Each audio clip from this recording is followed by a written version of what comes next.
What you're looking at is a fairly famous cartoon. This cartoon is more than 15 years old, and essentially it is a dig at those who don't believe that we should reduce greenhouse gas emissions, and actually those who don't believe that climate is changing for human reason. That is represented here by this middle-aged white man, right? It's always middle-aged white men who argue these things. What if it's a big hoax that is climate change, because we are at the climate summit, and we create a better world for nothing? Here, the speaker is pointing out all the good things that would come from climate policy. Energy independence, preservation of rainforests, sustainability, green jobs, livable cities, renewables, clean water, air, healthy children, and so on and so forth. All these things would happen because of climate policy. And the suggestion here is that even if climate change is not real, or human-induced climate change is not real, then we would still have a reason to reduce greenhouse gas emissions. That is the image that Joe is trying to create, and as I said, it's a very famous cartoon. You see it pop up in every discussion over and over and over and over again, including in at least the last 4 reports of the Intergovernmental Panel on Climate Change. I must admit that I haven't looked at the first. You see it pop up in discussions of the World Bank. You see it mentioned by politician after politician after politician. You see it said by environmentalists all the time. How true is it? I'm still formulating this argument, but I think I can illustrate to a fair degree. Not complete, and there's no pretty graphs here. So suppose there's 2 things we care about, 2 environmental things we care about: greenhouse gases, G, and conventional air pollution, A, right? And we have, for simplicity, we assume that air pollution is driven by one particular substance that we emit, and the same is true for greenhouse gases, right? Otherwise it just becomes a notational mess. So we have 2 criterion emissions, G and A. And we measure them here as emission reductions rather than emissions. And the total benefits of reducing these things is given by B for benefit, and that is just a linear combination of our emission reduction of air pollutants and our reduction of greenhouse gases. The suggestion in the cartoon is that if you reduce greenhouse gases, you're going to get other benefits, which is a very reasonable assumption, right? Because it's fossil fuel use drives acidification, for instance. If we look at NO2 emissions, laughing gas, right, that's very closely tied with our use of artificial fertilizers, so it also drives problems of eutrophication, or if you're American, hypoxia. So there is a relationship between them. So let's just assume that emission controls for greenhouse gases are denoted by R, and if we do R, we cut greenhouse gas emissions, but we also cut air pollution, provided that your tau is positive. And ditto for S, right? If you reduce air pollution, this is our air pollution policy S, then we're affecting air pollution, obviously, otherwise it would be a bit silly thing to do, right? But we're also affecting greenhouse gas emissions. Just to keep things simple, let's assume that the cost functions are quadratic, right? You assume that the cost functions are quadratic so that the marginal costs are linear. Linear, so your first order conditions become linear, and linear equations are easy to solve, right? That's why we assume this. Not because they are quadratic, but because we know how to solve linear equations. Or let's assume that they're quadratic so that the marginals are linear, and we've got to take the derivative later, right? So the 2 ends up in front of there, so we put a half there, so that it becomes all a bit easier. So these are the costs of emission reduction for both air pollution and greenhouse gases. The benefits of emission reduction, I gave them here, but A is this and G is that, so you substitute that back in, and then you rework it. You have an expression in SNR, and you have Greek alphabet soup at the end. So this just repeats those 2 equations. We have a benefit function, we have a cost function. Make the best choice for R. It's an unconstrained optimization, so we simply set the first partial derivative of the benefits equal to the first partial derivative of the costs. First partial derivative of benefits is alpha tau plus chi rho. The first partial derivative of the cost function to R is lambda R, right? And then we rework this equation and we have an optimal emission reduction of greenhouse gases, which depends on the marginal benefit of reducing greenhouse gases. Which is good, right? That we reduce greenhouse gases because we care about greenhouse gases, right? Always good. We see that pop up in our first order conditions, or actually in our optimality conditions, right? This is the marginal cost, so marginal benefits relative to marginal cost should drive this. And here we have the secondary benefit pop up, right?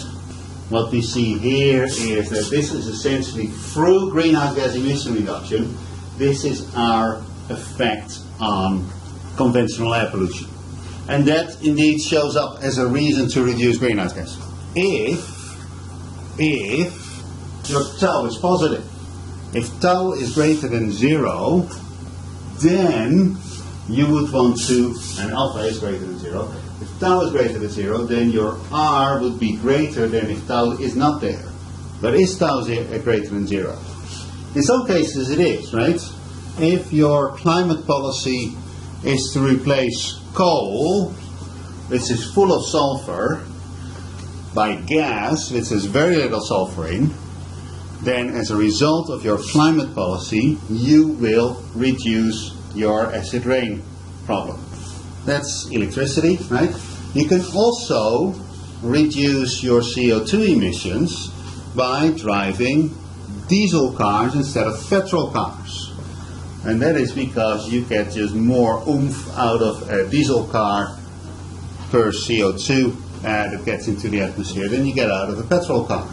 So for transport, you may do a fuel switch. And you say, let's forget about petrol cars and let's bank on diesel cars. The problem with diesel, definitely if they're Volkswagen, is that your nitrogen emissions go up. So your air pollution problem gets worse. And in this case, your tau is negative. So the secondary benefit is actually a secondary cost. And you would want to do less greenhouse gas emission reduction if you start caring about the other implications of your policy. Now, that was not the starting point. The starting point, climate change is a hoax, right? Climate change isn't real. In that case, your chi is equal to 0. Right? There's no benefit from reducing greenhouse gas emissions. And what you have is you take away this particular term, right? And yes, it is true. In that case, you would not leave your greenhouse gas emissions unaffected. You would still want to work on them to the level of alpha t over lambda. Alpha tau over lambda, sorry. And the answer then really depends on the assumption that tau is positive. You would want to use greenhouse gas emission reduction to reduce your air pollution if that is indeed what would happen, right? And it would probably happen in the power generation sector. It is less obvious that it would happen in the transport sector. Now, by symmetry, a very similar story would happen with your optimal emission of air pollutants, right? Marginal cost, marginal benefits. I set the problem up completely symmetrically. So your S prime depends on the benefits of reducing air pollution plus the effect of air pollution reduction on greenhouse gas emissions. And the pi there is the one that matters, where indeed if you switch from coal to gas, in order to reduce acidification, you also happen to reduce greenhouse gas emissions. There's another way of reducing acidifying emissions from power plants, and that is to put scrubbers on.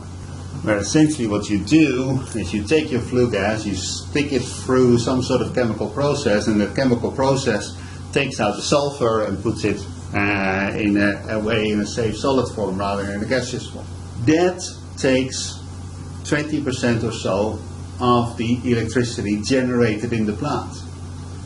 So if that is your optimal or your way of reducing acidifying emissions, then you're going to increase your greenhouse gases and your phi is negative. Secondary benefits, if your climate policy affects other environmental problems, or other problems for that matter, if they are indeed benefits, right, if there are indeed positive side effects of your greenhouse gas emission reduction on other problems of the world, then that does imply, yes, you should do more greenhouse gas emission reduction. And you could take it as far that if there's no inherent reason to reduce greenhouse gas emissions because we don't worry about climate change or climate change is not real, then you would still want to do a little bit of greenhouse gas emission reduction, provided that there's positive spillovers from this action on other problems. But if you can't guarantee that, perhaps you should not do it. Second thing that I'd like to conclude here is that if you worry about acid rain, then you should solve the acid rain problem.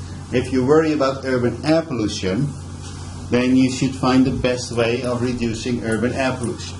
And to do that through the route of greenhouse gas emission reduction may actually not be a very clever way of going about things. It may just happen that the solutions to two problems are perfectly aligned, but chances are they're not.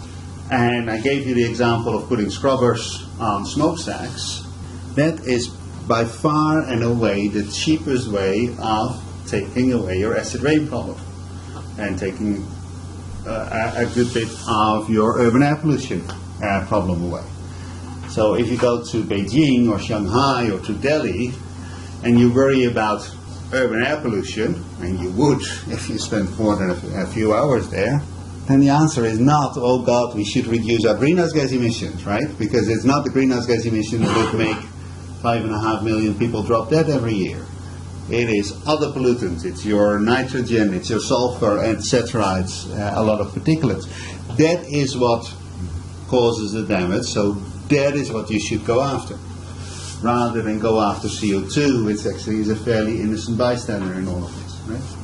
So yes, there are interactions between these problems, and yes, they do affect your optimal solution, but it cannot be the case that the optimal solution to an urban air pollution problem is to reduce CO2, right? That cannot be the solution.